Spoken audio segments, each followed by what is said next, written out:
Hello மக்களே, வெட்டி துளசி serial செம இன்ட்ரெஸ்டிங்காக போயிட்டுருக்கு. அஞ்சலிக்கு மகேஷ் பற்றின எல்லா உண்மையும் தெரிய வருது. மகேஷும் பாட்டியோட நிலைமை எல்லாத்தையும் எப்படியாவது பார்த்துட்டே இருக்கணும்னு சொல்லிட்டு ஒரு கேமராவை ஃபிக்ஸ் பண்ணி வைக்கிறாங்க.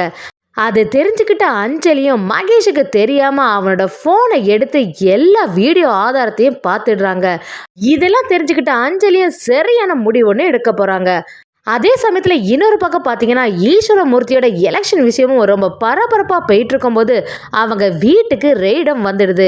இது தெரிஞ்சுக்கிட்ட துளசியும் ஈஸ்வரமூர்த்தியை காப்பாற்றி அவங்க வச்சிருந்த பணத்தை எல்லாம் வேறொரு இடத்துக்கும் மாற்றிடுறாங்க. அப்படி ஈஸ்வரமூர்த்தியோட மனசுலையும் கொஞ்சம் கொஞ்சமாக நம்ம துளசி மருமகளாகவே மாறிட்டு வராங்க. அதை பற்றி தான் இந்த வீடியோக்குள்ளே பார்க்க போகிறோம். வீடியோக்குள்ளே போகிறதுக்கு முன்னாடி நம்ம சேனலுக்கு ஒரு லைக் அண்ட் சப்ஸ்கிரைப் பண்ணிடுங்க மக்களே. அப்படியே பக்கத்தில் இருக்க பெல் ஐக்கானையும் கிளிக் பண்ணிடுங்க. ஃபஸ்ட்டு பார்த்தீங்கன்னா, அஞ்சலியும் சரி பாட்டிக்கு எப்படியாவது சரி ஆகிடணும்னு சொல்லிட்டு ஹாஸ்பிட்டல்லேருந்து வீட்டுக்கு வந்துடுறாங்க. அதே சமயத்தில் மகேஷுக்கும் பயங்கர டென்ஷன் ஆகிடுது. பாட்டி மட்டும் எப்போவாவது கண்ணு முழிச்சு பார்த்துட்டாங்கன்னா உடனே அஞ்சலி கிட்ட எல்லா விஷயத்தையும் போட்டு உடைச்சிருவாங்களே. எப்படியாவது யாரும் இல்லாத டைமில் பாட்டியை தீர்த்து கட்டிடணும்னு நினைக்கிறாங்க. அதே சமயத்தில் மகேஷும் யாரும் இல்லாத டைமில் எப்படியாவது இந்த பாட்டியை கண்காணிச்சிட்டே இருக்கணும். எப்போ என்ன சொல்லுவாங்கன்னு தெரியவே இல்லை. கோமா ஸ்டேஜ்லேருந்து மட்டும் தெளிஞ்சிட்டாங்கன்னா நமக்கு பெரிய ஆப்பு வச்சிடுவாங்கன்னு சொல்லிட்டு பக்கத்தில் யாருக்கு தெரியாமல் ஒரு கேமராவை ஃபிட் பண்ணி வச்சிடுறாங்க. அநியாயமாக என்கிட்ட வந்து மாட்டிட்டீங்களே பாட்டி. அன்னைக்கு நான் உங்கள்கிட்ட எவ்வளவோ சொன்னேன், உண்மை எதுவுமே அஞ்சலிகிட்ட சொல்லாதுங்க ப்ளீஸ்னு எவ்வளோ கெஞ்சினேன். அன்னைக்கு மட்டும் நீங்கள் கேட்டிருந்தீங்கன்னா உங்களுக்கு இந்த நிலைமை ஆயிருக்காதுல்ல. அது மட்டும் இல்லாமல் என்னோட பர்சனல் விஷயத்தில் யாராவது தலையிடணும்னு நினச்சா எனக்கு சுத்தமாகவே பிடிக்காது. அதையும் மீறி நீங்கள் பண்ணனால தான் இப்போ பெட்டில் இருக்கீங்கன்னு சொல்லிட்டு போயிடுறாங்க.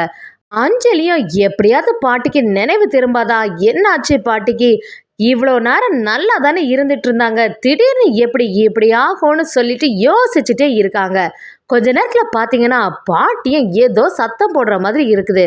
அஞ்சலியும் பாட்டி ஏதோ பேசுகிற மாதிரி இருக்கேன்னு சொல்லிட்டு ஃபாஸ்ட்டாக ஓடி வராங்க. அது மட்டும் இல்லாமல் பாட்டி மகேஷ் அஞ்சலி அப்படின்னு வாயில் முணங்கிட்டே இருக்காங்க. அப்படி அஞ்சலி ஓடி வரும்போது அந்த ஃப்ளவர் வாஷும் கீழே விழுந்துடுது. பார்த்தா அதிலிருந்து ஒரு சின்ன கேமராவை நம்ம அஞ்சலி எடுக்கிறாங்க. என்னடா இது கேமராவாக இருக்கும் போல, இந்த மகேஷ் தான் இந்த வேலையை செய்திருப்பாங்க. அப்படி என்னதான் இந்த வீட்டில் மர்மம் புதைஞ்சிருக்குன்னு தெரியல. பாட்டி ரூமில் எதுக்கு கேமரா ஃபிக்ஸ் பண்ணாங்க? பாட்டிக்கு இப்படி ஆனதுக்கு ஒரு சமயம் மகேஷ் காரணமாக இருக்குமோ அப்படின்னு சொல்லி அஞ்சலி பயங்கரமாக கன்ஃபியூஸ் ஆகிடுறாங்க. என்னவா இருக்கும், எப்படியாவது இதை கண்டுபிடிக்கணுமே, என்ன பண்ணலான்னு பிளான் பண்ணுறாங்க. அதே சமயத்தில் பாட்டியும் மகேஷ்னு சொல்லிட்டு ஏதோ உளர்றாங்களே, கண்டிப்பாக இதுக்கு பின்னாடி பெரிய மர்மமே புதைஞ்சிருக்குன்னு நினைக்கிறாங்க. மகேஷும் ஆஃபீஸ்க்கு போயிட்டு வீட்டுக்கு வந்த உடனே பாட்டி எப்படி இருக்காங்க, நினைவு ஏதாவது திரும்பிச்சா அப்படின்னு விசாரிக்க ஆரம்பிக்கிறாங்க. அஞ்சலி எதுவுமே தெரியாத மாதிரி இல்லை, பாட்டி அப்படியே தான் இருக்காங்க, எதுவுமே பேச மாட்டேங்கிறாங்க.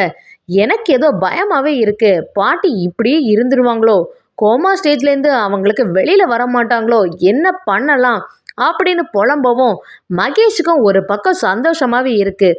ஒரு வழியாக பாட்டி எதுவுமே சொல்லியிருக்க மாட்டாங்க. எப்படி இருந்தாலும் கரெக்டான டைமை பார்த்து அந்த பாட்டியை ஏதாவது பண்ணிட வேண்டியதான்னு நினைக்கிறாங்க. அதே சமயத்தில் அஞ்சலியும் சரி வாங்க போய் தூங்கலான்னு சொல்லிட்டு ரெடி ஆகுறாங்க. அஞ்சலிக்கும் தூக்கமே வரலை. மகேஷ் தூங்கிட்டாங்களான்னு பார்க்குறாங்க. அவங்களும் சரியாக தூங்கிட்டு இருக்கும்போது இதுதான் கரெக்டான டைமு, எப்படியாவது இந்த ஃபோனை எடுத்து பார்த்தா எல்லா விஷயமும் தெரிஞ்சிடும்னு சொல்லிட்டு மகேஷோட ஃபோனை எடுத்து பார்க்குறாங்க. அப்படி என்னதான் இருக்குன்னு சொல்லிட்டு அந்த ஃபோனை பார்க்கவும் அதில் அவங்க ஃப்ரெண்டை துரத்தி அனுப்புனது அதெல்லாம் பாட்டி பார்த்துட்டு இருந்தது. அது மட்டும் இல்லாமல் பாட்டியை அவங்க கீழே தள்ளி போட்டது, எல்லா விஷயங்களும் அப்படியே இருக்குது. இதை பார்த்து அஞ்சலி பயங்கர ஷாக் ஆகிடுறாங்க. மகேஷ் இவ்வளோ பெரிய ஆளா, இந்த மாதிரி கொலை செய்ய கூட தயங்க மாட்டான்னு அன்னைக்கே வாட்ச்மேன் சொன்னாங்க. அதே மாதிரி தான் நடந்திருக்கு. இவன் பெரிய சைக்கோவாக இருப்பான் போல. அவனை பார்க்க வந்த ஃப்ரெண்டையே இப்படி துரத்தி அனுப்பிச்சிருக்கான். எப்படி இருந்தாலும் அந்த ஃப்ரெண்டுக்கு இவனை பற்றின எல்லா உண்மையும் தெரிஞ்சிருக்கும். இவனோட கடந்த காலத்தை பத்தி நம்ம தெரிஞ்சுக்கலாம். அது மட்டும் இல்லாம அவன் ரொம்பவே பாவம், ஆசிரமத்துல யாருமே இல்லாம தனியா வளர்ந்தனால தான் இப்படியெல்லாம் இருக்கான்னு சொல்லிட்டு நினைச்சா இந்த மாதிரி பாட்டியே கடைசியில கொலை பண்ணதுக்கு துணிஞ்சிட்டானேன்னு சொல்லிட்டு பயங்கர அதிர்ச்சி ஆயிடுறாங்க. அஞ்சலியை இதெல்லாம் சும்மாவே விடக்கூடாதுன்னு யோசிக்கிறாங்க. இன்னொரு பக்கம் பாத்தீங்கன்னா மீனாட்சியும் துளசிக்காண்டி பெரிய சூழ்ச்சியை பண்ணி வைக்கிறாங்க. ஈஸ்வரமூர்த்தியை இந்த வாட்டி எப்படியாவது எலெக்ஷன்ல தோக்கடிச்சிட்டு அடுத்த வாட்டில இருந்து தன்னோட ஹஸ்பண்டை எப்படியாவது நிறுத்திடணும்னு சொல்லி பெரிய பிளானே பண்றாங்க. ஈஸ்வரமூர்த்திக்கு எலெக்ஷன் விஷயமா அவங்க வீட்டுல நிறைய பணமும் வருது. இதெல்லாம் தெரிஞ்சுக்கிட்ட மீனாட்சியும் எப்படியாவது இவங்களை தோக்கடிக்கணும்னு சொல்லிட்டு தேவியா கிட்ட பிளான் போட சொல்றாங்க. அப்படி இங்க நிறைய ரூபாய் இருக்குன்னு சொல்லிட்டு ரேடும் வர வச்சிடுறாங்க. ஈஸ்வரமூர்த்திக்கு ஒண்ணுமே புரியல. இப்ப என்ன பண்றது? இந்த ரூபாய் இருக்கிறத மட்டும் பார்த்துட்டாங்கன்னா அப்புறம் நம்மளோட அரசியல் வாழ்க்கைக்கே முற்றுப்புள்ளி வச்சிடுவாங்களே, என்ன பண்ணலான்னு குழம்பி போயிடுறாங்க. அந்த ரூபாவை எடுத்து மாத்துறதுக்கு முன்னாடியே அங்க ரெய்டுக்கும் ஆட்கள் வந்துடுறாங்க. அபிராமி இத்தனை நாள் எலெக்ஷன்ல இருந்த பிறவோ எந்த பிரச்சனையும் இல்லை. இப்ப இந்த துளசி வந்தா பிரச்சனையும் வந்துட்டு கண்டிப்பா இந்த துளசி தான் ஃபோன் பண்ணி சொல்லியிருப்பாளா இருக்கும்னு நினைக்கிறாங்க. அப்படி ஈஸ்வரமூர்த்தி கிட்ட சொல்லவும் ஈஸ்வரமூர்த்தி சரி கொஞ்சம் அமைதியாயிரு, இப்போதைக்கு எதுவுமே சொல்லாதன்னு சொல்லிடுறாங்க. அதே சமயத்தில் உங்கள் வீட்டில் பணம் இருக்கதாட்டு எங்களுக்கு கம்ப்ளைண்ட் வந்திருக்கு, நாங்கள் செக் பண்ணணும்னு சொல்லவும் ஈஸ்வரமூர்த்தியோ இங்கே எதுவுமே இல்லை, யாராவது ராங் இன்ஃபர்மேஷன் கொடுத்துருப்பாங்க, அதை நம்பி இங்கே வந்திருக்கீங்களேன்னு சொல்கிறாங்க. அவங்க என்ன சொன்னாலும் கேட்குற மாதிரில அந்த அதிகாரிகளும் எதுனால நாங்கள் வீட்டை சர்ச் பண்ணிட்டு சொல்லுறோன்னு சொல்லி கிளம்பிடுறாங்க. இதெல்லாம் பார்த்துட்டு இருந்த மீனாட்சிக்கும் பயங்கர சந்தோஷம் ஆயிடுது. ஒரு வழியாக நம்ம நினைச்சதெல்லாம் நடந்துட்டே இருக்கு. இந்த ஈஸ்வரமூர்த்தி கிட்ட பணம் இருக்கதை மட்டும் கண்டுபிடிச்சிட்டாங்கன்னா அடுத்து மீடியா டிவின்னு எல்லாத்துலேயும் இவங்களோட நியூஸ் தான் வரும். அப்படியே அவங்களுக்கு ஒரு கெட்ட பேரும் வந்துடும். அதுக்கப்புறமா யாரு தான் இவங்களை எலெக்ஷன்ல நிக்க வைக்கிறதுக்கு சம்மதிப்பா? யாருமே ஓட்டம் போட மாட்டாங்க. இந்த சான்ஸ் எல்லாம் யூஸ் பண்ணி என்னோட ஹஸ்பண்டை பெரிய ஆளா ஆக்கிட வேண்டியதான்னு மனக்கோட்டையை கட்டிட்டு இருக்காங்க. அந்த அதிகாரிகளும் ஒவ்வொரு இடத்தையும் தேடி பார்க்குறாங்க. ஒரு இடம் விடாம பணம் எங்கேயாவது இருக்கும்னு யோசிக்கிறாங்க. அப்படியே பூஜை ரூமுக்கு வரும்போது சுற்றி இருக்கவங்க எல்லாருக்கும் பயங்கர டென்ஷன் ஆயிடுது. இங்கே மட்டும் பணம் இருக்கிறது தெரிஞ்சிட்டுனா நம்ம அரசியல் வாழ்க்கையை அவ்வளோதான் நினைக்கிறாங்க ஈஸ்வரமூர்த்தியும். எல்லாருமே பதட்டமாக இருக்காங்க. அவங்களும் உள்ளே போய் தேடிட்டு ரொம்ப அமைதியாக வெளியில் வராங்க. என்னாச்சின்னு எல்லாருக்கும் குழப்பமா இருக்கு. என்னடா பணமும் இருந்த மாதிரி இல்லையேன்னு யோசிக்கிறாங்க. அந்த ஆட்களும் சரி எதுவுமே இங்கே இல்லை, யாரோ தப்பான இன்ஃபர்மேஷன் தான் கொடுத்துருக்காங்கன்னு சொல்லிட்டு வீட்டை விட்டு போயிடுறாங்க அந்த அதிகாரிகளும்.